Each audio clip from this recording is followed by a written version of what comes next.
नमस्कार, बाखबर में आपका स्वागत है। मैं हूं राघवेंद्र सिंह। बाखबर में आज हम बात करेंगे केंद्रीय गृह मंत्री अमित शाह के एक ऐसे परवाने पर, एक ऐसी उनके निर्देश पर जिसमें कहा गया था कि जिन मंत्रियों के क्षेत्र में मतदान का प्रतिशत घटेगा उन पर गाज गिर सकती है मंत्री पद से हटाए जाने की। दरअसल किस पर गिरेगी गाज और किसको मिलेगा ताज, ये बात भाजपा के भीतर शुरू हो गई है मतदान के तीसरे दौर खत्म होने के बाद। दरअसल केंद्रीय गृह मंत्री अमित शाह की इस एक तरह से चेतावनी पर भाजपा के कम से कम ऐसे 8 मंत्री हैं जिनके यहाँ मतदान का प्रतिशत गिरा है। जब वो खुद विधायक का चुनाव लड़ रहे थे तब मत प्रतिशत बढ़ गया था, लेकिन लोकसभा के चुनाव के चलते उनके अपनी विधानसभा में मत प्रतिशत गिर गया है। इसको लेकर भाजपा के भीतर एक तरह से राजनीतिक खलबली है और जो 8 मंत्री हैं जहाँ मतदान घटा है उनके ऊपर तलवार लटक गई है। ये तो हुई अनुशासन की और चेतावनी की बात। दरअसल प्रैक्टिकली ऐसा होता नहीं है, क्योंकि कोई भी मंत्री संगठन नहीं होता, मंत्री सरकार होता है और सरकार का जिम्मा कम होता है कि वो प्रतिशत को बढ़ाए मतदान के। दरअसल ये सारा काम आमतौर से हर पार्टी का अपना संगठन करता है, उसके कार्यकर्ता करते हैं, लेकिन दबाव के चलते कई बार इसका असर भी होता है और हमने देखा कि शाह के दबाव के चलते तीसरे दौर के मतदान में मत प्रतिशत बढ़ा भी है। हम चर्चा करेंगे इस मुद्दे पर कि आखिर जिनके यहाँ मत प्रतिशत घटा है क्या वो सच में मंत्री पद से हटाए जा सकते हैं, या एक घर के मुखिया के नाते, वरिष्ठ नेता के नाते अमित शाह ने एक धमकी दी, धमकाया और वो असर कर गया। विस्तार से बात करेंगे इस मुद्दे पर। चर्चा के लिए हमारे साथ मौजूद है स्टूडियो में हमारे 2 विशेष मेहमान। मध्य प्रदेश के वरिष्ठ पत्रकारों में शामिल श्री रमेश शर्मा जी, सामाजिक सरोकार से जुड़े उमाकांत मिश्रा जी, और टेलीफोन लाइन पर हमारे साथ जुड़ेंगे मध्य प्रदेश के वरिष्ठ पत्रकारों में शामिल श्री रघुवर दयाल गोहिया जी। आप सभी का बहुत बहुत स्वागत है। चर्चा की शुरुआत रमेश शर्मा जी आपके साथ करना चाहता हूं। लंबा तजुर्बा आपको, मध्य प्रदेश की राजनीति के अलावा दिल्ली की भी आपने पॉलिटिकल रिपोर्टिंग की है, पीएमओ कवर किया है। उस लिहाज से क्या केंद्रीय मंत्री अमित शाह की जो एक तरह से नसीहत थी, चेतावनी थी, वो तीसरे दौर के मतदान में असर कर गई? क्योंकि अमित शाह केंद्रीय मंत्री के साथ साथ पार्टी के राष्ट्रीय अध्यक्ष भी रह चुके हैं और वो उन अध्यक्षों में थे जिनकी पार्टी में धमक हुआ करती थी। भाजपा के भीतर अध्यक्षों का धमक वाला रोल लोगों ने कम देखा है, क्योंकि पारिवारिक माहौल ज़्यादा होता था। चाहे अटल जी अध्यक्ष रहे हों, आडवाणी जी रहे हों, या वेंकैया नायडू या राजनाथ सिंह, ये तमाम ऐसे लोग हैं और इनके पीछे भी जो लोग थे वो पारिवारिक माहौल में बात करते थे। लेकिन अमित शाह के आने के बाद थोड़ी सी एक जिसे कहते हैं बॉसिज्म शुरू हुआ, उनकी धमक और संगठन में उसका असर भी।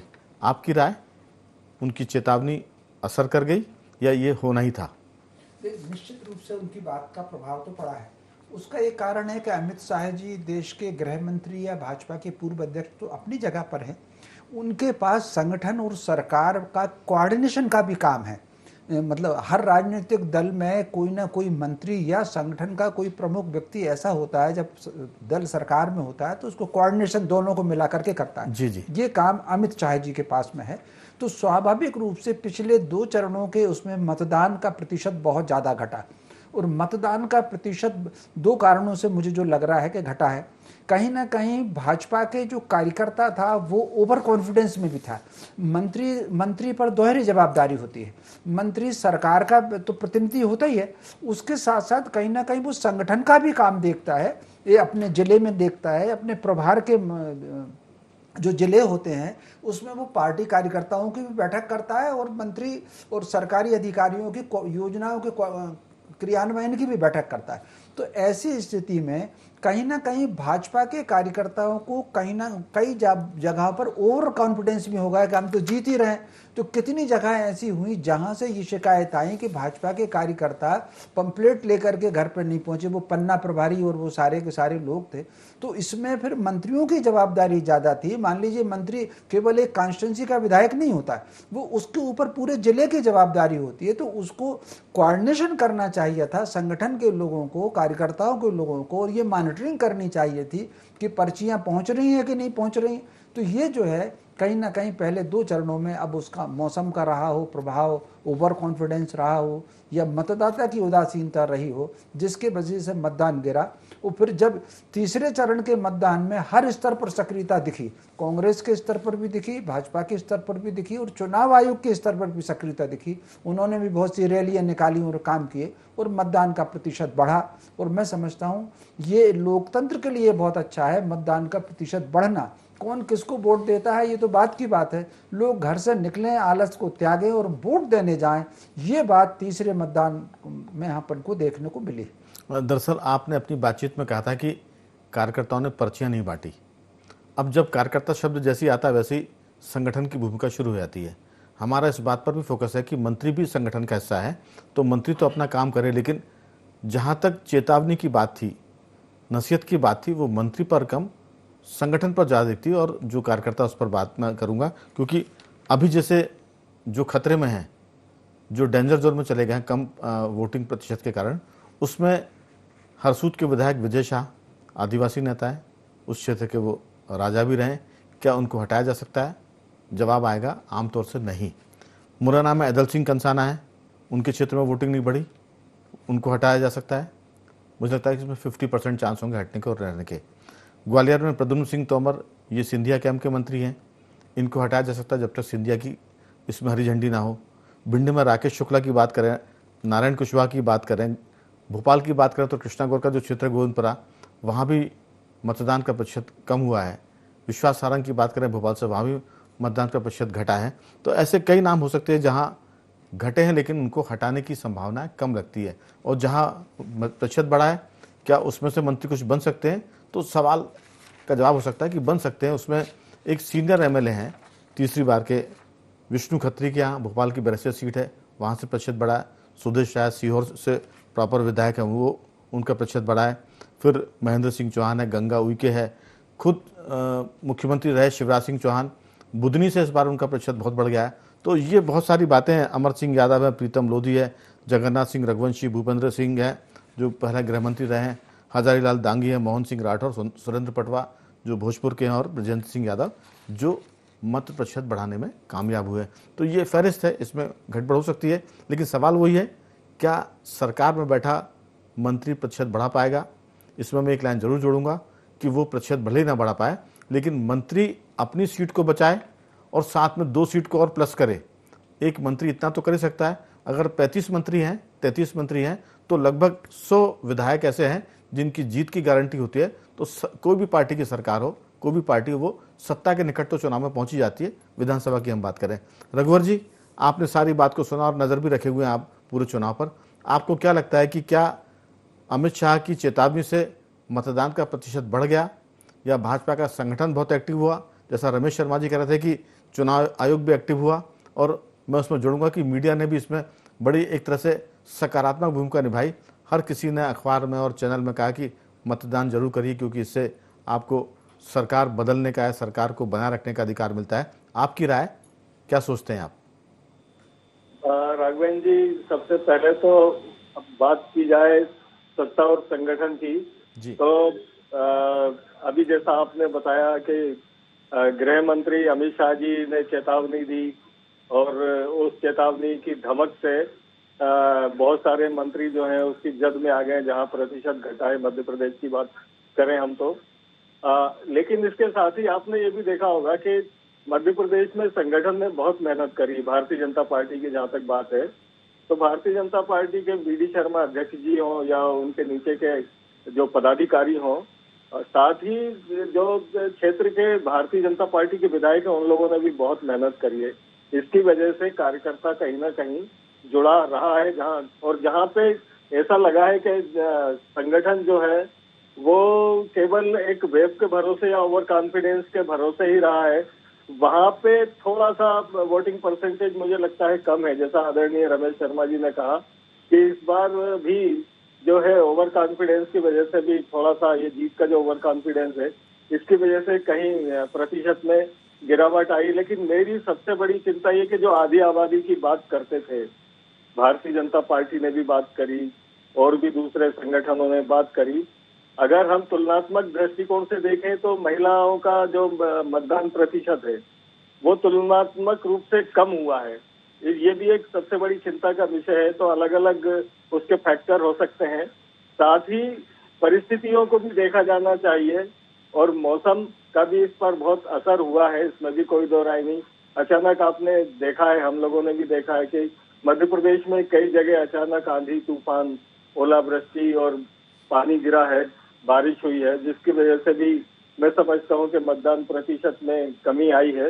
इसके बावजूद भी अगर हम सबसे ज्यादा क्रेडिट अगर देंगे तो वो मतदाता को ही देंगे कि उसने विपरीत परिस्थितियों में भी अपने मत का प्रयोग किया है। ये एक बहुत बड़ी बात है और उस मतदान के प्रयोग में मैं सबसे पहले जिला प्रशासन, उसके बाद संगठन और फिर कहीं ना कहीं आपका जो चुनाव आयोग है उसकी भूमिका को महत्वपूर्ण मानता हूं।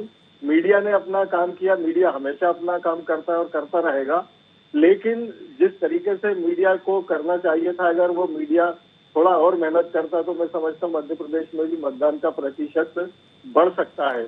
रघुवर जी, फिर वही आती है, आपकी तमाम बातों से हम सब सहमत हैं, लेकिन कुछ 5वीं क्लास में जब बच्चे पढ़ते हैं तो स्कूली बहाने होते हैं कि आज आपने होमवर्क क्यों नहीं किया, तो बताते कि साहब पेट में दर्द हो रहा था। आज आप ये गणित का क्वेश्चन क्यों करके नहीं आ पाए, तो साहब शादी में चले गए थे। आप देखिए कि जब शादी ब्याह होते हैं, इसी भरी गर्मी में होते हैं, जब रोहिणी का सूरज तपता है और 9 तपे होते हैं, शादी ब्याह में लोग उल्टियाँ करते हैं, लेकिन जाते हैं क्योंकि उनको शादी में जाना ज़रूरी है।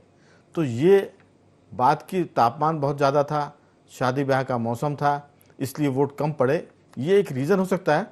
लेकिन इसके बावजूद वोट डालने का काम 5 मिनट का होता है, 10 मिनट का होता है।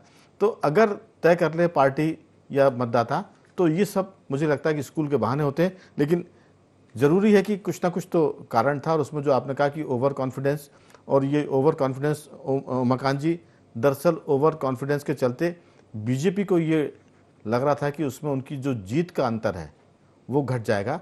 पिछले बार 2019 की बात करें तो मध्य प्रदेश में 3-3 लाख, 2-2 लाख से कम को जीता नहीं, और 4 लाख, 5 लाख को भी लोगों ने टच किया और क्रॉस किया। छोटी से छोटी जीत भी लाखों में हुई। किसी ज़माने में हार जीत का अंतर लोकसभा चुनाव में भी हज़ारों में होता था, अब ये लाखों में हो गया, और बीजेपी की आदत पड़ गई है बड़े अंतर से चुनाव को जीतने की। अगर उनका अंतर घटेगा तब भी उनको लगेगा जैसे कि वो सीट हार गए हो। तो हमें लगा कि जब बीजेपी ने नारा दिया 400 पार का, तो फिर अंतर क्यों घटे पिछली बार से। तो बीजेपी के भीतर इसको लेकर चिंता थी। अमित शाह जी का सोटा घूमा, डंडा चला, उन्होंने चेतावनी दी, तो संगठन एक्टिव हुआ, मंत्री भी एक तरह से अपने पूरे रोल में आ गए। तो ये सब चीज़ें कहीं ना कहीं लोकतंत्र को तो मजबूत करती है, लेकिन क्या मंत्री सच में करा सकते हैं, मतदान का प्रतिशत बढ़ा सकते हैं, ये सवाल अभी भी बना हुआ है। आपकी राय? देखिए राघवेंद्र जी, ये बात तो सच है कि 2 चरणों की जो वोटिंग का परसेंट था वो उसकी उदासीनता डरावनी थी। आमतौर पर लोकतंत्र में ऐसा माना जाता है कि ये एक ऐसा पर्व होता है, ये एक ऐसा मौका होता है जो लोगों के अंदर गुस्सा, खुशी, अच्छाई, बुराई सबको दर्शाने का समय होता है। लेकिन जब ये सामने नहीं आता है तो लोगों में थोड़ा सा ये तो आता है कि इतनी उदासीनता का कारण क्या है। और पहली जिम्मेदारी में ये माना जाता है कि जो सरकार रूलिंग है, शायद उसके प्रति लोगों में विश्वास कम हो रहा है या उसके प्रति ही उदासीनता है। बिल्कुल जरूरी नहीं कि ऐसा हो, लेकिन ऐसा था। और हालांकि अमित शाह जी ने कहा उसके बाद परसेंट बढ़ा, लेकिन मुझे लगता है कि वो डर होना चाहिए, और सिर्फ एक ही पार्टी में क्यों होना चाहिए। ये जिम्मेदारी वोटर की भी होनी चाहिए कि वो वोट निकले, उदासीनता को कम करे, वोट दे। और ये सच है कि उनके कहने के बाद फर्क तो आया है। हालांकि सिर्फ वही कारण नहीं होगा, कारण और भी होंगे। कारण में एक लकी ड्रॉ भी बाद में रखा गया, शायद कुछ परसेंट उससे भी बढ़ा होगा, ऐसा मैं मानता हूं। पहले ये भी कहा गया कि फ्राइडे को चुनाव हो रहे थे पहले 2 चरणों में, तो शायद वीकेंड की एक बात आई, फ्राइडे, सैटरडे, संडे लोगों ने छुट्टी की तरह इस्तेमाल कर दिया और वो छुट्टी की समझकर उसको इस्तेमाल करते रहे। रघुवर जी बता रहे थे गर्मी भी एक कारण था, शायद रहा होगा। इसके अलावा विवाह समारोह भी उस पीरियड में बहुत थे, शादी की तारीखें बहुत थी, तो एक कारण वो भी रहा होगा। लेकिन वोट का प्रतिशत गिरना डरावना है, वोट का प्रतिशत नहीं गिरना चाहिए।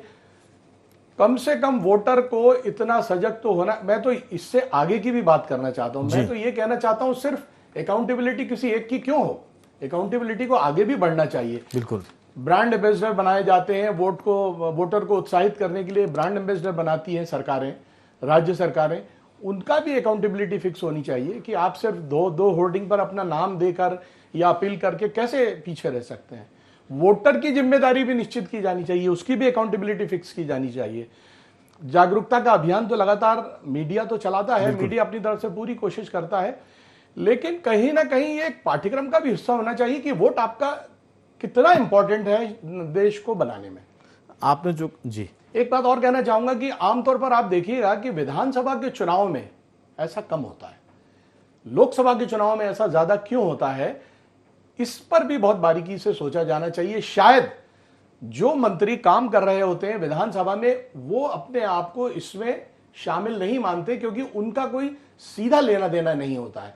तो शायद ये भय उनके अंदर नहीं रहता है कि मैं हारूंगा या जीतूंगा। बिल्कुल, ये भी एक कारण हो सकता है जिस पर भी अकाउंटेबिलिटी होनी चाहिए, जो शायद अमित शाह जी कर रहे थे। बिल्कुल शर्मा जी, दरअसल बहुत सारी बातें हैं, उसमें जो चीज़ निकल के आती है वो ये कि मतदाता की भी अपनी जिम्मेदारी होती है, और अगर आप वोट नहीं डालते हैं तो फिर इस पर भी विचार करने की ज़रूरत है कि जो मताधिकार का उपयोग नहीं कर रहा है तो उसको वोट देने का राइट, मैं थोड़ी सी कड़वी बात कर रहा हूँ, क्या उसको वोट देने का राइट मिलना चाहिए? क्योंकि अगर आप लगातार उदासीनता बरत रहे हैं, जो अधिकार आपको मिला है बहुत बड़े संघर्ष के बाद, गुलामी की बेड़ियाँ टूटने के बाद आज़ादी मिली, और उसके बाद हमको एक वोट के जरिए सरकार बदलने का, आपको हुकूमत बदलने का मौका मिला, जबकि हुकूमत है तो सब लोग जानते हैं कि तलवार के दम पे होती थी, खून खराबे से होती थी, और जो हारता था वो राज्य लुट जाता था। वहाँ की महिलाओं के साथ बहुत ही दुराचार होता था, और इसलिए कई बार तो हज़ारों की तादाद में लोगों ने जौहर भी किए महिलाओं ने। तो सीधी सी बात है कि कहीं ना कहीं जो वोटर है, अगर वो वोट नहीं डालता है तो उसके पीछे कोई ना कोई संसद में कानून बने, कोई व्यवस्था ऐसी हो कि उसके वोटिंग राइट को सस्पेंड किया जाए या उसको वोट देने का अधिकार खत्म किया जाए। ये तो बहुत कड़ा निर्णय हो जाएगा, लेकिन उसको सुविधाएं देना बंद, कोई भी ऐसे रास्ते निकल सकते हैं जिस पर वोटर भी जिम्मेदारी महसूस करे, क्योंकि अब वोटर ऐसा नहीं है जिसको वोट के मायने नहीं पता। अब हर लोग समझदार हैं, व्हाट्सएप विश्वविद्यालय से लोग बहुत ज़्यादा जागरूक हो गए हैं। आप चांद तारों की बात भी करेंगे तो लोग बता देंगे। तो वोट के मायने महत्व तो उसको मालूम ही है, लेकिन वो लापरवाही करता है। इस पर भी आपकी राय? नहीं, निश्चित रूप से आपने भी बिल्कुल ठीक कहा, उमाकांत जी ने भी बिल्कुल ठीक कहा। ये मतदाता को स्वयं भी अपने दायित्व का बोध होना चाहिए। वोट देना उसका अधिकार भी है और उसका कर्तव्य भी है। तो कहीं ना कहीं ये जो समाज में एक बड़ा तबका ऐसा है जो बातें बहुत ज़्यादा करता है, लेकिन उसमें कर्मशीलता का और सक्रियता का अभाव है, और उसको ये लगता है कि कोई दूसरा कहे तब वो वोट देने जाए। तो ये जो कोई कहे या ना कहे, बल्कि प्रत्येक वो समझता है कि वो लोकतंत्र की बारात में आया हुआ है, उससे कहेंगे तो बारात में जाएगा, नहीं तो घर बैठेगा। हाँ, ये बिल्कुल बिल्कुल उसके मन में यही भाव है। ये नागरिक के मन में ये भाव आना चाहिए कि मुझे तो वोट देना ही है, बल्कि मुझे दूसरों को वोट देने के लिए प्रेरित भी करना। तो ये जो भाव जब तक आत्म निरीक्षण करके दायित्व का बोध व्यक्ति में नहीं आएगा, न केवल वोट देने का बल्कि सामाजिक और राष्ट्रीय और सांस्कृतिक मामलों में दायित्व बोध होना चाहिए। लेकिन एक दूसरा, राघवेंद्र जी, वोट का अगर कोई नहीं दे रहा है 2-4 बार से, तो उसका अधिकार छीन लेने से या दंडित करने से या निलंबित करने से समस्या का हल नहीं होगा, वो हमेशा के लिए चला जाएगा। कोई और दूसरा रास्ता होना चाहिए कि जैसे शासन की इतनी सुविधाएं हैं, उनमें से कुछ कटौती हो या कुछ और कारण हो, कुछ ना कुछ उसका कोई दूसरा रास्ता उसका होना चाहिए। ये वोट देने का अधिकार तो उसको रहना ही चाहिए। मैं इसमें आपकी अनुमति से एक चीज़ जोड़ना चाहता हूँ। खासतौर से जो लोग शासकीय नौकरी में होते हैं, ज़्यादातर उनमें बड़ी लापरवाही दिखती है। जैसे वीकेंड पर चले जाते हैं, वो सोचते हैं कि मतदान का दिन है तो उसको छुट्टी के रूप में मनाएं। तो कम से कम जो सरकारी तंत्र के लोग हैं वो वोट ना डालें, तो उन पर तो उनका इंक्रीमेंट रोकने की बात हो सकती है, उनको पदोन्नति में कुछ रोकने की बात हो सकती है। कम से कम सरकारी तंत्र के, मैंने भोपाल की बात करूंगा तो यहाँ जो अधिकारियों की कॉलोनी है, कर्मचारी कॉलोनी, वहाँ सबसे कम वोट पड़ता है, जबकि उनकी जिम्मेदारी ज़्यादा है कि वो जाकर वोट डालें। तो ये बहुत सारी बातें हैं। आपने ठीक कहा कि अधिकार छीनना तो बहुत कड़ा फैसला हो जाएगा, लेकिन कहीं ना कहीं संकेत के रूप में एक तरह से लोगों को प्रोत्साहित भी करें थोड़ा सा। जैसे वो कुम्हार जो है मटके को ठोकता भी है और नीचे से बचाता भी है, तो दंड की कार्रवाई भी हो और उनको प्रोत्साहन की कार्रवाई भी हो, दोनों चीज़ों को साथ लेकर चलना पड़ेगा। मुझे लगता है कि ये सरकार को और पार्टियों को सोचने की ज़रूरत है। विधानसभा लोकसभा में इस पर जरूर चर्चा हो और कोई बिल आना चाहिए। शर्मा जी? नहीं, निश्चित रूप से ये आपने सही कहा। जैसा कि आपने कहा कि सरकारी कर्मचारी के इंक्रीमेंट पर बात हो सकती है, उसी तरीके से सामान्य आदमी पर कुछ जुर्माने की बात हो सकती है। वोट देने नहीं गए तो 200 रुपये जुर्माना या 500 रुपये जुर्माना, कुछ ना कुछ इसमें आपको एक भय तो बनाना पड़ेगा, क्योंकि भय के बिना प्रीत भी नहीं होती।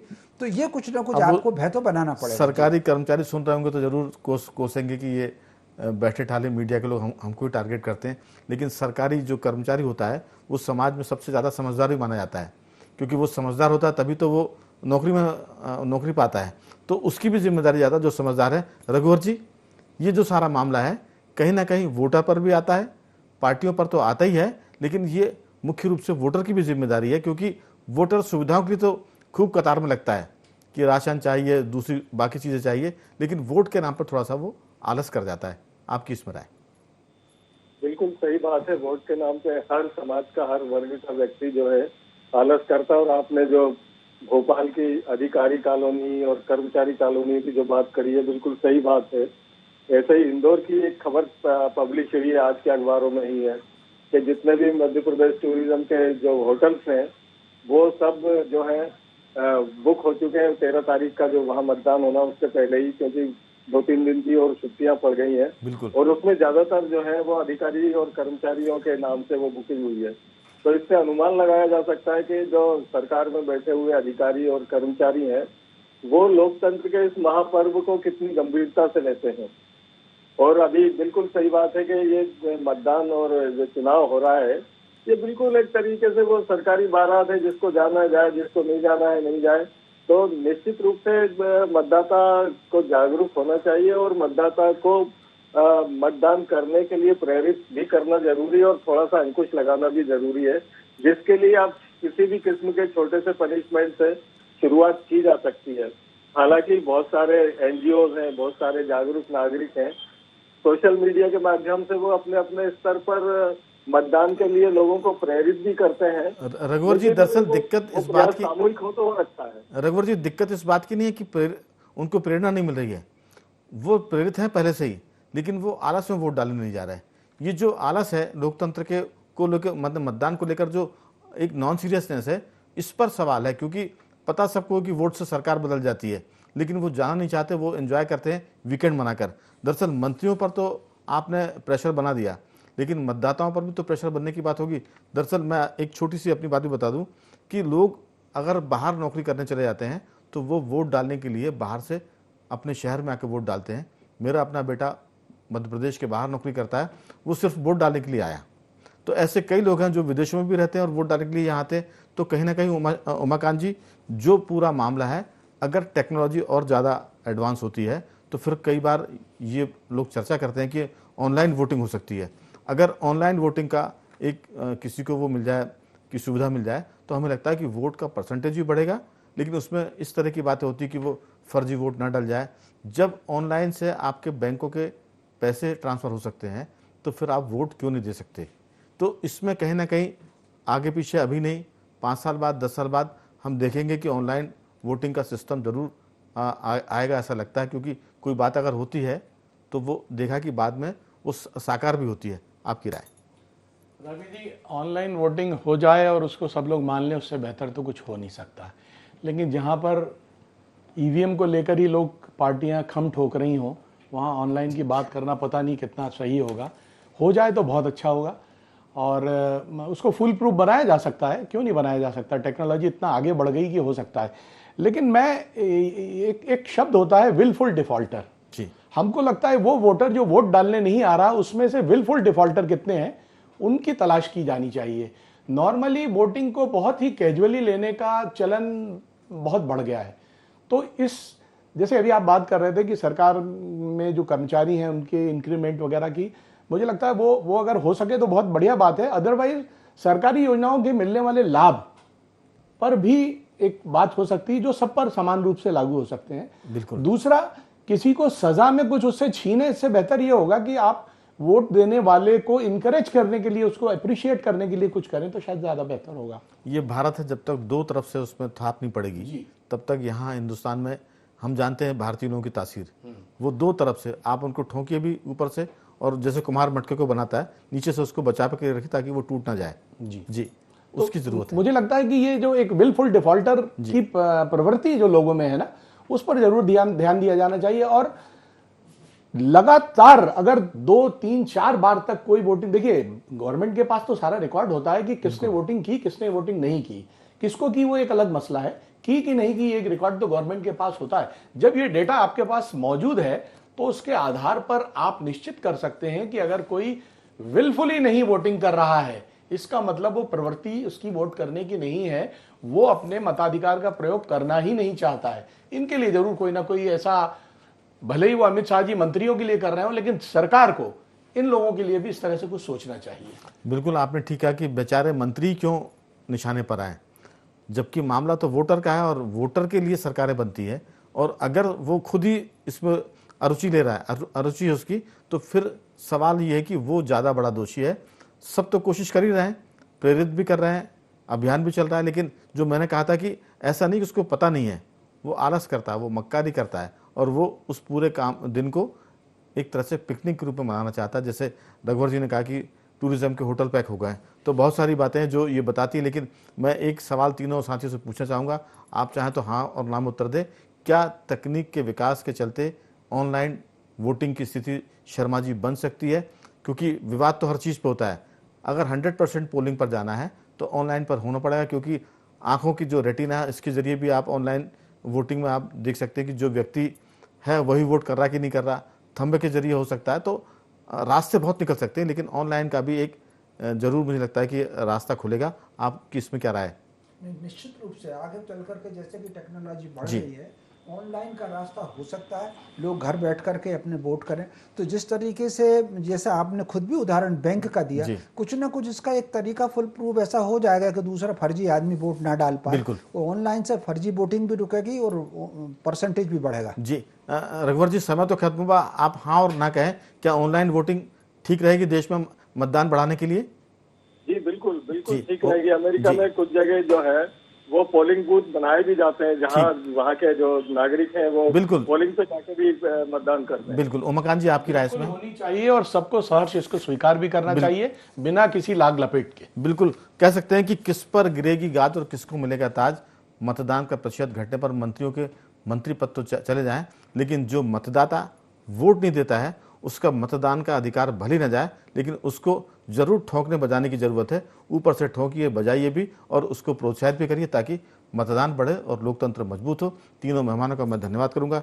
रमेश शर्मा जी, आपका साधुवाद। उमाकांत जी, आपका बहुत बहुत धन्यवाद। और रघुवर जी, आपका भी बहुत बहुत साधुवाद कि आपने चर्चा में से लिया। तो बखबर में सिर्फ इतना ही। बने रहिए हमारे साथ और देखते रहिए IND24।